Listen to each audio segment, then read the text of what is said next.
A few weeks ago, the Blue Lagoon was closed due to a series of strong earthquakes which literally ripped a close-by town in half. We're wondering if this is normal for Iceland or if this is something different that we need to be concerned about. The quakes had frightened Blue Lagoon hotel guests running out the door in the middle of the night. Lava rocks littered the path from the parking lot to the Blue Lagoon entrance, and it's a good job that it happened in the night because the paths are normally filled with people. The town of Grindavik, which is just a couple of miles away from the Blue Lagoon, is completely abandoned now. The residents can't even go to collect the belongings, but still somehow the Blue Lagoon has been allowed to reopen. And this has naturally confused and angered some, and it's being ridiculed as a risky and greedy move. Now, I'm not the biggest fan of the Blue Lagoon business practices, not even by a long shot, but I don't think reopening the lagoon is necessarily unsafe. I say this as an expert in software engineering. So take my opinion on this the same way you would take advice in human interaction from Mark Zuckerberg. You're human, right?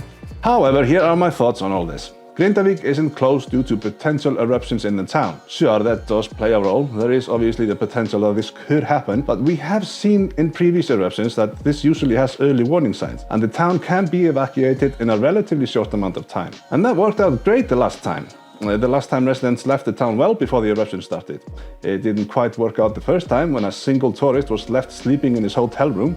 He woke up in the morning and everyone had just left the town and it had a huge crack going through the center. I really wonder what went through his mind as he was piecing it all together. Perhaps hungover in the morning, searching for breakfast buffet only to find that he was the only one left in the world. What would you do?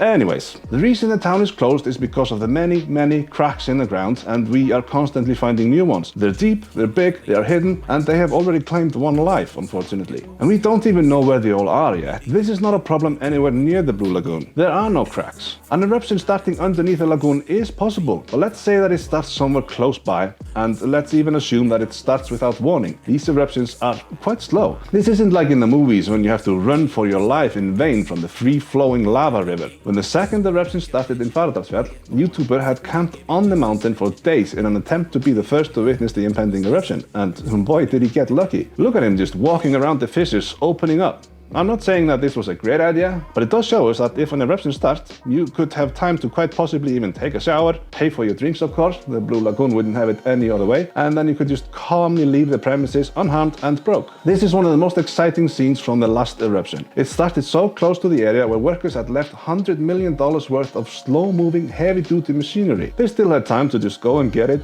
move it a few hundred yards down the road, and finish building this wall meant to protect Grindavik from the lava flow. While another large earthquake like this one that kicked off the event in the first place could happen, it's quite unlikely. The lava has already broken through and it has a clear path to the surface now. I see now that I'm editing that it's worth mentioning that the Blue Lagoon staff has been specially trained in evacuating. We do have an evacuation plan. It does help. Also, there has been a massive wall built all around the area, which would slow things down as we have seen in the previous eruption. That sounds scary, but like I said, that's not necessarily as dangerous as it seems on the surface. Having said all that, would I go to the Blue Lagoon now? Well, no, I wouldn't. It's too expensive and there are other options. Have a great trip.